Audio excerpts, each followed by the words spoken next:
With the Citi Double Cash Card, you get 1% cash back when you buy and 1% as you pay. That's like the joy of getting 2 W's on the road or catching the home run ball without spilling your drink. Double boom.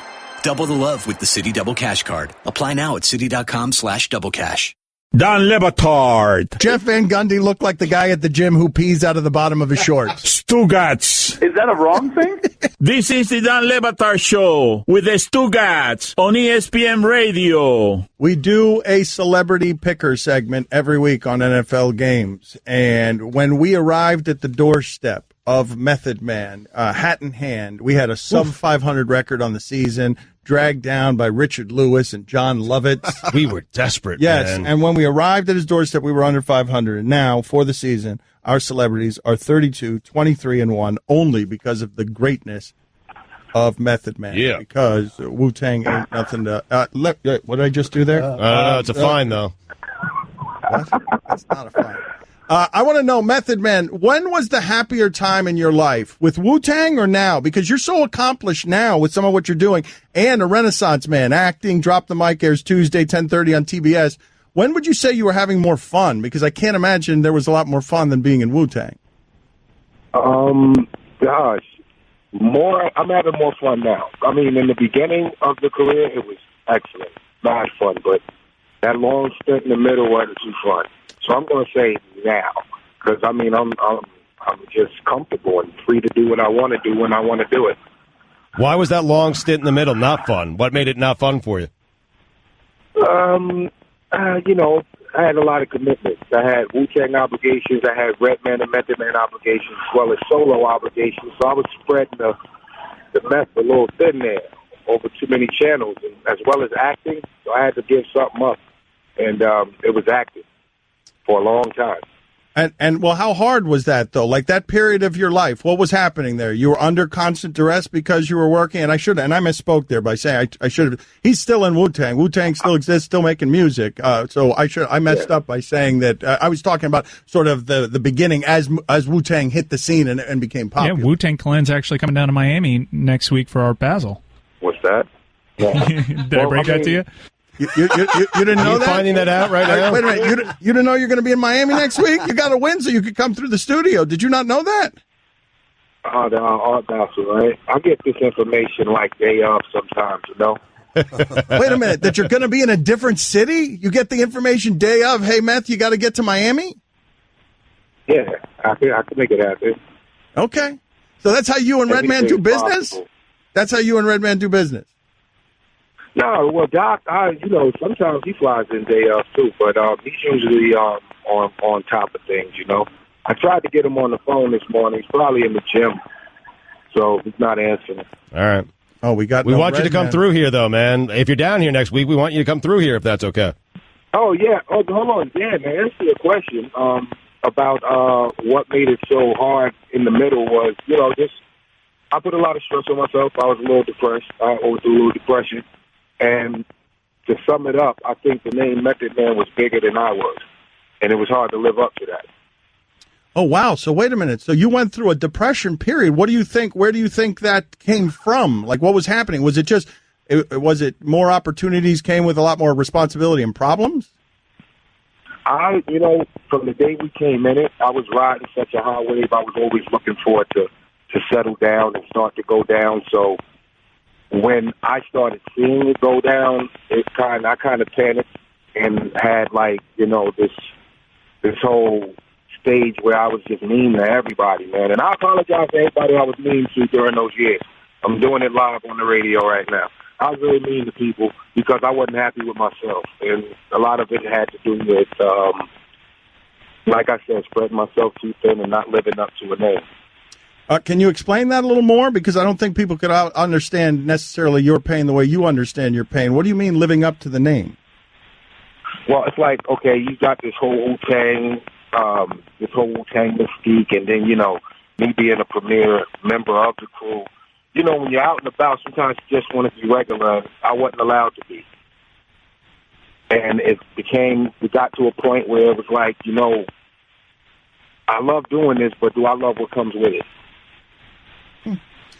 We have learned in the last few weeks that you were a big Ricky Schroeder fan growing up. We didn't know that. That you were a big lacrosse guy growing up, that you might have beaten up Stugotz one time during a game. In fact, Method Man, I'm telling you, my high school reached out to me, and they wanted to interview both of us for their Facebook page. They want us on together talking lacrosse. Will you quit trying to turn this into more opportunities where you could get closer to Method Man? I'm telling you, Method Man, that was probably the most enjoyable experience he's ever had on what this I was show. going to ask you is, what else can you tell us about yourself that's surprising? That some people might find surprising, because Ricky Schroeder and lacrosse less surprising, but Ricky Schroeder was somewhat surprising. I do magic. Whoa! Little smaller trick. Oh, I want to hear more. Now we're in a good place. Wait a minute. What Method Man does magic? This is amazing. What? Yeah. Wait, like what? Like Copperfield type magic? Talking dog? No. I do little parlor tricks. I know about 5 or 6 good tricks. What's your go-to that trick? I catch people with. All right. What's the go-to trick for you? Oh, quarter flip. That goes from one hand to the other right in front of your face without you seeing it. I love that. Method Man. Method Man. Okay, this is what we got to do, because you broke a promise. We were going to do you and Redman. You're going to win this week, and it's going to be you and Redman. But I also want you to come prepared every time, because you're going to keep winning. Come prepared every time with a surprising fact about Method Man. Because that was wonderful. We were all delighted by Method Man likes to do magic.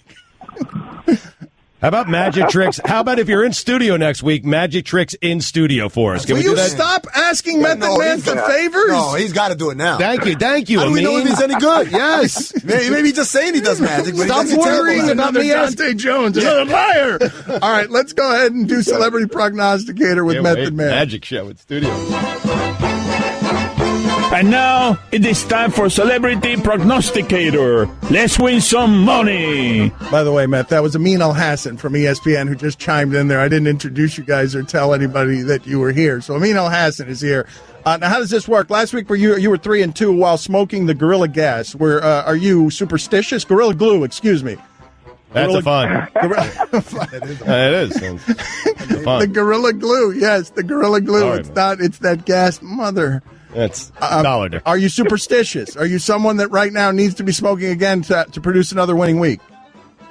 I'm not superstitious at all. Okay. All right. New England and Buffalo. Buffalo plus 8.5 at home. Who does Method Man have? I'll go with the Pats. Hate the Pats, but I'll go with the Pats. Minnesota at Atlanta. Atlanta -3. Who you got? Julio was pretty hot last week. I'm going to go with ATL. Detroit at Baltimore. Baltimore -2.5. Who you got? Detroit at Baltimore. Let's go with Detroit, the Lions. Carolina, New Orleans. New Orleans a 4.5-point favorite at home. I'll go with New Orleans because Drew is on my fantasy football team. Philadelphia at Seattle. Seattle +5.5. +5.5 at home. Philly's hot. What they do for a loss. I'm going to go with Philly.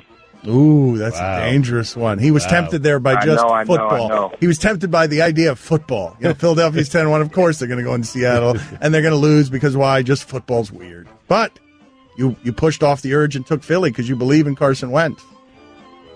Yeah, I like him a lot. And I've always been a quarterback dude. You know what I mean? USC has always produced some of the greatest quarterbacks, and I agree that Donaldson should not go to Cleveland if he gets drafted there. Okay, very good. Oh, wow, a little hot take a little there. bonus like take at the end with Method Man. All right, maybe we can get one of those next week, too. All right, Meth, we'll check in with you next week. Hopefully you'll win again. Thank you, sir. All right, guys, have fun. All right, Dan Le Batard. Biggest morons in the history of radio. Stugotz. I like that sentence for the tombstone on this show. Biggest morons in the history of radio. This is the Dan Le Batard Show with the Stugotz on ESPN Radio. Amin Al-Hassan has to go to the grid of death here, the bucket of death in a second, and there's nothing good left on the grid of death. If you're not familiar with what we do around here. What's left? Or go ahead, I'm sorry. Bad things, man. Nothing but bad things. Someone taking Zardos. No, Zardos is still there. You got to dress like Zardos, or a hissing cockroach crawls across your face, brought in here by Ron McGill. The Cheetos on there still, where you have to paint your entire body orange. Arguably the easiest thing left. Okay, so those are the choices. We'll get to the bucket in a second, where we got a suicide pool basically every week with the NFL, and Amin goes to the bucket later this segment. And I can't forget the Sting is still available. That's when we oil you up and we strap you to a bass guitar shirtless for the entire show. Okay, the Sting is still available for you. I don't know how you feel about no wig, no big sunglasses, no hat. No, Nope. the shame in that is oiled shirtlessness. I kind of want to obscure my face if I have to do that. It's actually more of a logistical challenge because you have to do a show with a bass guitar strapped to you. That too. The entire time. Yes, uncomfortable. I know many of you do not like the interview style of this show, and I understand that. And that interview with Method Man went places I was not expecting, and I'm just curious, what do you make of, I don't think of Method Man as having gone through a depressed period, but what do you make of the fact that we were talking about other things, and for some reason, Method Man felt the need to not only volunteer that he was depressed for a while, but also apologize to people publicly on the radio that he misbehaved with because he didn't love himself. I just thought it was startling for him to decide to go do that when none of the questions really weren't about that he was volunteering that stuff. I mean, we were talking about it in the break. When you think about Method Man, I think, first of all, beyond the regular coolness of a rap star, he's cooler than other rap stars. He's the cool one among them. And the other thing also is fun-loving guy. You always seem like he's a life of the party kind of guy. And to hear those things was kind of really sobering. You know, just, whoa, Method Man? I mean, clearly it's something he's thought about a lot and regrets. And I know, but I just thought it was unusual for him to take that turn, to volunteer to take that turn, where he's sitting there, all you people who I mistreated, I'm apologizing right now on the radio. Like, why? Like, I just was surprised by all of it, that's the path that he wanted to go down, and also that he's a magician. Yeah, and I like him a lot, man. Dude. We all do. You made it very clear during that interview. Uncomfortable. Was anyone else, Guillermo, put this on the poll, were you made uncomfortable by Stugotz's advances toward Method Man every time with an agenda? I think it's a question for Meth. I think he's perfectly fine with it. I think he'd like to do some stuff with me. Well, he went right from there to talking about how depressed he used to be. That's true. Yeah. During that interview, it's funny that you mentioned how we do interviews, because Chris Cody, as soon as Method Man mentioned that he was depressed, Chris Cody, oh no, Dan's gonna hone in on this. And in his best Dan voice, which is not a good one, he's like, "Tell me the darkest times, Meth. Tell me I'd like deepest, to hear, darkest time. What was it like being?" Oh no, there's an alert that's sent out at ESPN when anyone on our network says that they're sad.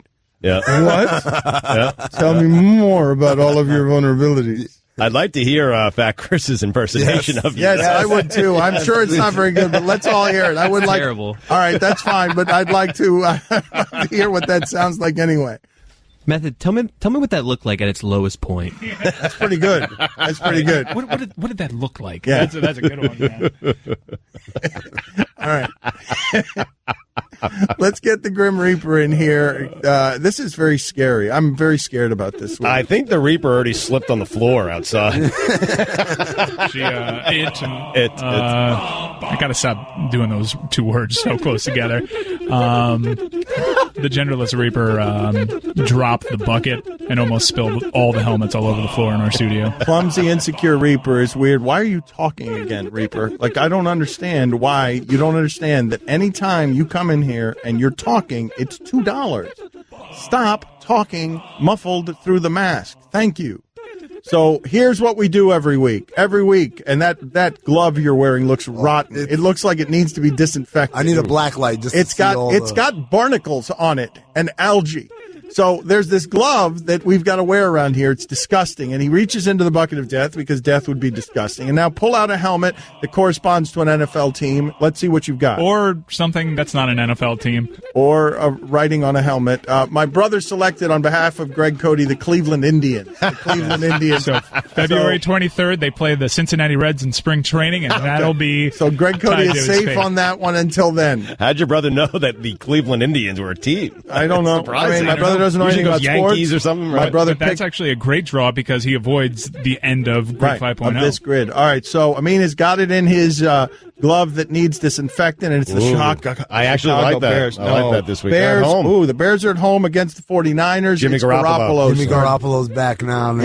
Yeah, bad timing. Not That's bad. that's a solid putback, I think. All right. Yeah, you don't know what you're going to get from Garoppolo, and the Bears are terrible. Can't trust them. John Fox is going to say things in a rough voice. So this is final. He cannot put this back. Whatever he has in his hand right now is final. It is blue. It looks like it probably has writing on it. It does not look like an NFL helmet. It definitely has writing on it. The writing says the Chicago Bulls. Oh, no. Oh, no. Let me see tonight's game. I'm Hold not, on. like the Chicago Teflon Bulls might- are at the Nuggets tonight. Oh, The Nuggets altitude. The Nuggets are an 11-point favorite. Is that a $2 back-to-back? paper. Is that a back-to-back? Is that the back-to-back in altitude? The dreaded back-to-back in altitude? nobody ever no, wins? the Bulls didn't play last night. Oh, but the Bulls are truly terrible. Yes, that's the downside. Look, ladies and You've got gentlemen. the Bulls on the road tonight. Sometimes when you're Teflon, you get tested. They lost 6 straight, 9 of their last 10. They are 3-16 on the season. Ooh, this is a suffering. In fact, I'm looking at this board right now, and the only thing you could have gotten that was worse is the Browns are at the Chargers, and the Browns are a 14-point dog. But Bulls at Nuggets is the worst thing on this piece of paper. Oh, We've been through worse, right? have you? Look, this is the problem. Wait, hold on. You're going to take Now, here's the Zardos, thing. aren't you? No, here's my thing. I'm assuming I'm going to win because I'm Teflon. But if I don't win, right? If I don't win, he still has to fulfill a bunch of punishments, right? I'm waiting. I'm here to fulfill. I am waiting for the costumes. So I don't have to pick off of this chart if there are other people in line ahead of me who have ones that they owe, right? No, you have to make your selection You have this to. week if you lose. Yeah. I've always wondered that too. Like, can I just steal one of Stugotz's punishments and do it before him? No, guys, how can I control it? I don't control the props or the costumes. You can control your Def Poetry The Jam. Def Poetry Jam from 2 years years ago that Sarah Spain has now made from 5 minutes to 20 minutes to punish you. You doing can't 20. control that. Roy had to doing eat a 20. taco for like 8 months, which is like super simple. It was a gas station It was a taquito. gas station taquito. Those are filled with disease No, that they're have barnacles on them, more barnacles on it than that glove that Amin just wore. That's a fine, Bill. Don Le Batard. Texter writes in, does ESPN Brass listen to this show? They can't. Stugotz. How could this possibly continue in a prime spot for this long? It's just truly awful radio. This is the Don Le Batard Show with the Stugotz on ESPN Radio. ESPN Radio is presented by Progressive Insurance. Jared Dudley going to join us in a half hour, noon Eastern, on the Shell Pennzoil Performance Line. Here's your SportsCenter update. Carlos Beltran has interviewed to become manager of the New York Yankees. I think I reported that first.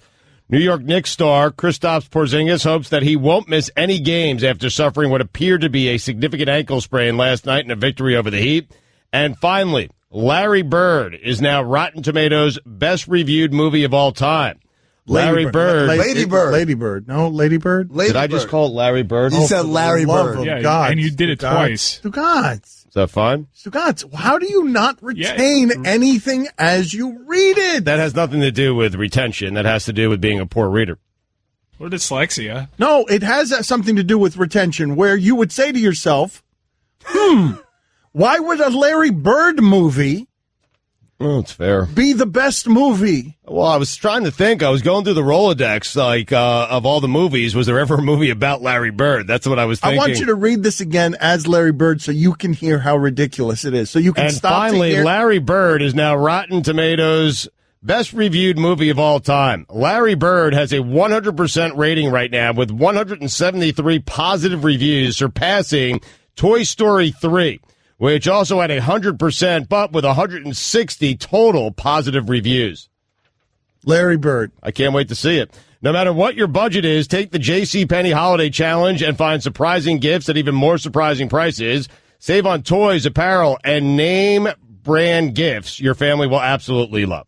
Come into the store or go online, jcp.com, and get everything on your list for less than you think. Check them out today. It's JCPenney. For all the latest headlines and information, tune to the SportsCenter on ESPN Radio all throughout the day. The Hick from French Lick. You should see it, Dan. I mean, everyone seems to like it.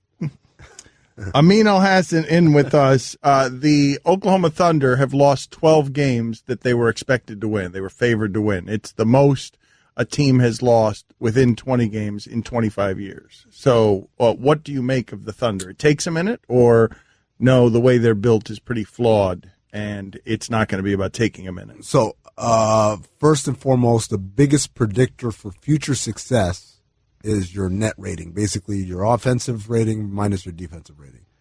They've got an excellent net rating. They've got one of the best ones in the league. So numbers and kind of the law of averages tell us that, no, they're actually good, and they just kind of come up on the short end a couple of times here or there. But the other part of it is, I think when you dig deeper, you look at a team that in the first quarter has one of the best performances in the league-wide when you compare against first quarters. And by the end of the game, they're terrible. So their starting lineup is a massive negative in fourth quarters. And so a lot of that has to do with, I think, when you come out of the locker room at the beginning of a game, stuff is scripted. Kind of like in football, they script the first couple of plays or whatever. But as the game wears on, you just revert back to whatever style of basketball that you play. And for them, that's your turn, my turn. And that doesn't really work, I think, in this league. They're getting blown out by some pretty average teams. I mean, and recently. No, they've looked thoroughly unimpressive. Dallas losing by, I think, 16 at Dallas. Yeah. They've looked thoroughly unimpressive. They don't scare anybody. And Paul George doesn't look like Paul George. Russell Westbrook doesn't look like the MVP when he's playing with these other two guys. He looks vastly more mortal. It's a weird thing to say, isn't it? Right. It's weird to say that we all got to appreciate Russell Westbrook last year in a way we didn't before that, and we won't ever again. Well, I mean, it's not weird because it's a situation that was geared towards his personal success. It's what I talked about 2 or 3 years ago with Dwayne Wade when Mike was clinging on to Wade from 2006, and I'm not saying he's not a good player anymore. I'm saying you reach a point where we can either do this to make you look good, or we can either do this so we can win. And us winning doesn't necessarily include you having the best. Well, one of the things that I find interesting is wait a minute. So Victor Oladipo is good. Yes. Yeah. So wait a minute. Okay. So why is he good now? Right. But when he played with Russell Westbrook, he was no good. Well, all of this is starting to feed back into what we criticize Russ for with Durant. He doesn't play well with others. What is that? Is that usage rate? Is that what is happening there? What do I need to measure so that I get a better assessment of what Russell Westbrook is? So usage is good just to see how, what share of the total possessions he's using up for himself, right? But it doesn't really tell you. You can have two high usage players that perform well together. Think of Durant and Curry. Think of C.J. McCollum and Damian Lillard. It's when you don't have congruency. That's a big issue. And I think any other position, that's all right, except point guard, because that's your job. Your job is to make other people better. I know we have a lot of scoring point guards, but the other part of your job is make other people better. And I'm not saying Westbrook doesn't make other people better. I'm saying he makes specific type of people look better. And guys like Oladipo don't. Now, Oladipo got better. I know a lot of people go, Oladipo really worked on his game. Sure, but it's not that much. Because if it was that much, then they'd all work hard and be great a summer later. It's a situation. He's put in a position to be successful in a way that he wasn't in Oklahoma City. And in turn, I think there's also a question to be asked about what is it about Paul George, because the Pacers are good now. And they weren't really this good with Paul George. So there's a lot of Pacers. So wait a minute. Are you saying right now that you believe the Pacers without Paul George are simple? I thought they were the same, which is surprising enough. You're saying the Pacers without Paul George are better than the Pacers with Paul George? I'm saying 20 games in now, what we joked about with Stugotz a month ago when he was crowning the Pacers, maybe he was onto something. Now, are they world beaters? No, but they're better though. They're 12-10. They won 7 of 10. But that's not better. That's what they've been. They've won 7 of their last 10. I'm just saying they're playing very well now. And that's including not having the big fella available. I mean, they've dealt with their Miles Turner was out for a while. But what I'm saying is they've been the same, which is impressive enough. But Paul George's career in Indiana was a bunch of 12 and 10. So I guess that's the point, right? Whether they're better or not is a lot less important as they haven't fallen off a cliff because their mighty Paul George is gone. Mm-hmm. Right? Mike's tapped out. Has he tapped out? Because it's not heat related? Okay, well, let's bring Mike back in and the audience that may also be upset that we're talking too much sports because something revealed itself during the break that was fascinating, and I don't know what to do with it. Here's our situation. We've got a show dilemma right now. Now, what we were talking about is that Amin really likes that Guillermo is the Mythbuster, that Guillermo, when Dante Jones tells the story of Coach K throwing a flaming spear in the locker room that misses wet towels and sets a wall on fire at Duke, that Guillermo is there for you with, where do you get the flaming spear? I don't buy this story. That Guillermo's there with proper cynicism, the last of which we saw when that paddleboarder who made his way across the Atlantic was claiming he was a paddleboarder. And Guillermo, Guillermo would hammer him with you. That is not. It was a boat. It had a cabin. It's a boat. We don't have to revisit this. Exactly. It had engines. Right. Okay. Had a mattress, GPS, right? GPS. You had a place. All right. So here's our conundrum. Solar power. While we were talking about this paddleboarder who was on with us for a week because I was fascinated by the story of going across the Atlantic Ocean on a paddleboard. Shocker that you were fascinated. Fascinated. Totally believed it. It has now come to my attention, and this was through Billy because I was laughing at the paddleboarder and the idea of the paddleboarder, that this paddleboarder who spent a week with us on the radio wants a letter from me and the show so that he can get a visa because he is now somewhere outside of the country. He needs to renew his visa.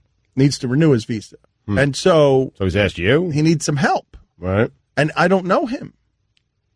So I have a little bit of experience in this, given that I have also had to solicit the letters from powerful and famous people. It's supposed to bolster your argument that you are of import, that you need to be certified. But I'm doomed if I'm your famous option.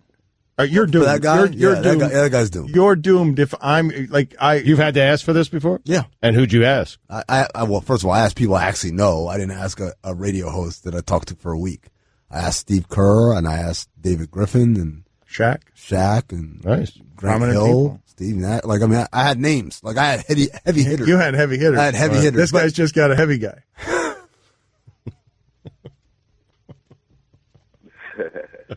Thank you. I don't really feel I deserved that. I thought that was heavy-handed. Was. Okay. No. No, but so part of it is I ask people I actually know. He's asking you. You don't really know him. So I told Dan, Dan said, should I write this letter? I said, well, how do you feel about him?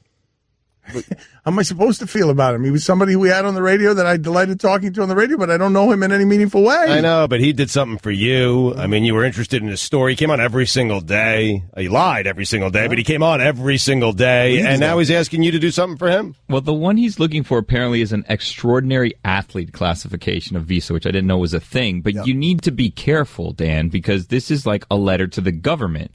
And if you believe that he's an extraordinary athlete and he did something extraordinary, then you can write it. But if you don't, and you're skeptical as to whether or not he actually this did isn't this, the part of the that's defrauding the government. And you don't want to get into that.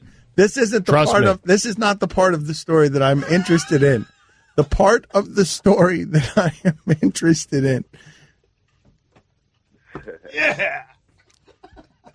is that you have kept this man's visa status from me for months. I have not. This was sent to Allison, who mentioned it to me. And by the way, in this letter, they asked for Allison to write a letter too, which is odd. It seems like they'll take any letter. How am I hearing about this for the first time today, though? It seems the first one was sent in October. Have you been covering this up, Guillermo? Well, you know how it's my job to keep things away from you?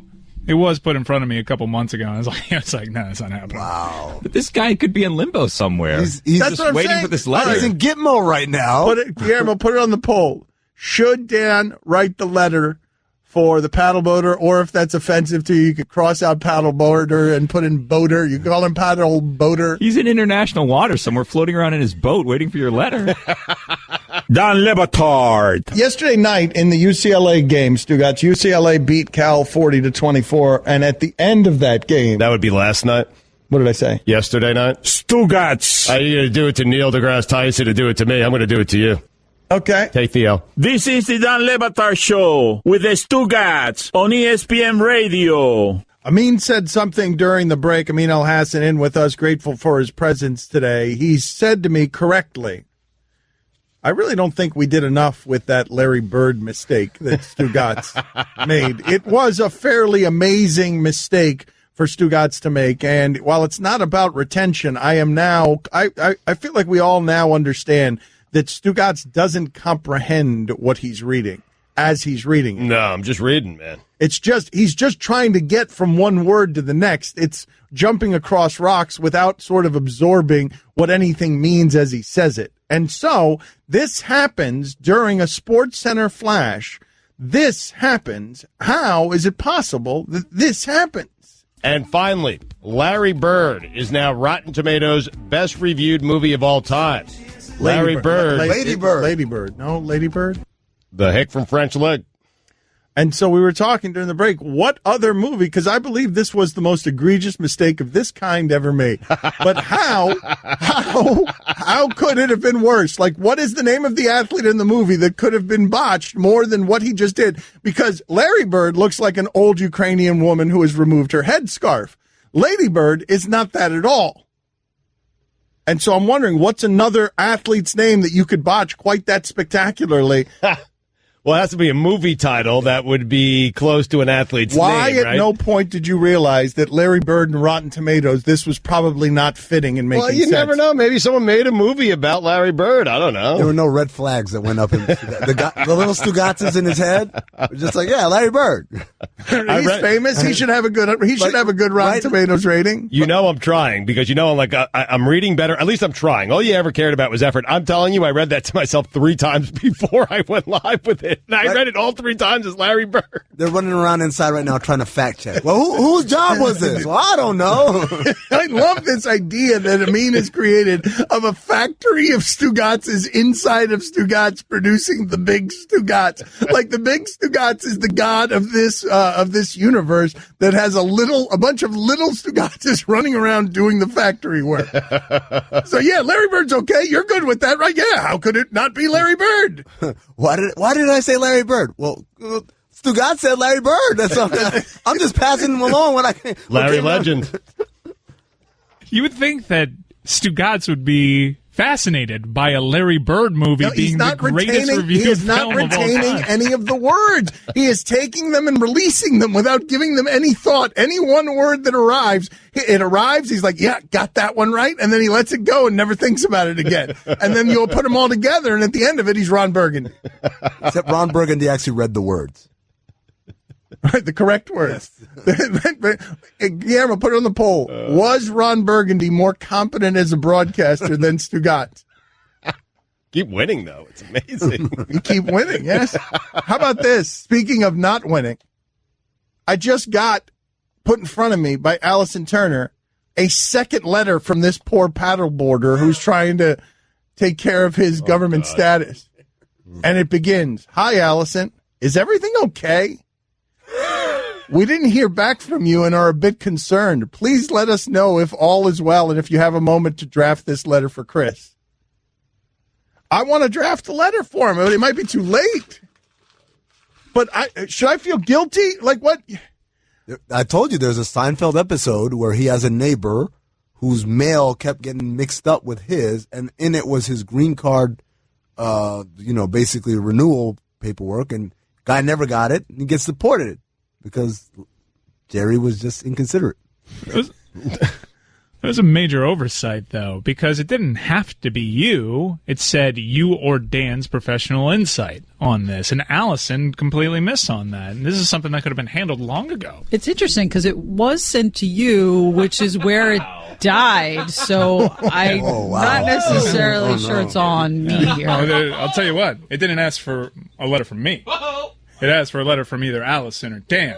And I did my job, which is, the hell if Dan's going to do this. Well, but now I want to do it. Oh, no. Civil Wars. But I just don't know. What are the consequences of a letter with your name on it? What are the consequences? Because I don't know this person. Well, Guillermo painted one for you. You're defrauding the U.S. government. That seemed extreme. You don't want to do that. And showed some of Trust his me. paddleboarding bias. Guillermo doesn't like this guy, so he wants the government to fall on his head. That's not true. He seemed like a very nice guy. He did a lot of good things raising money. I'm just, honest. Skeptical. Honesty's the best policy. It's a boat. It's a boat, not a paddleboard. What do you guys think? Should I write the letter or not? I don't know. Crowdsource it. No. Get the fans to write the letter. Yeah, if you want to attach your name to another letter, we can do that. No, why not? I don't think. I think if you attach your name to any letter, you have to be the one that writes it. What are the consequences of having a letter out there about somebody you don't really know? Well, the consequences are if he's involved in any sort of scandal, and they say, well, how was he even in this country? Right. They're like, well, Dan Levitard said he was cool. Well, no, I just Then they're coming for you. I mean, you don't want that, man. Well, they just want you to write that you think he's an extraordinary athlete and that it was an extraordinary accomplishment. So if you think that, you can write the letter, I guess. I'm going to watch the Big Gronkowski tonight.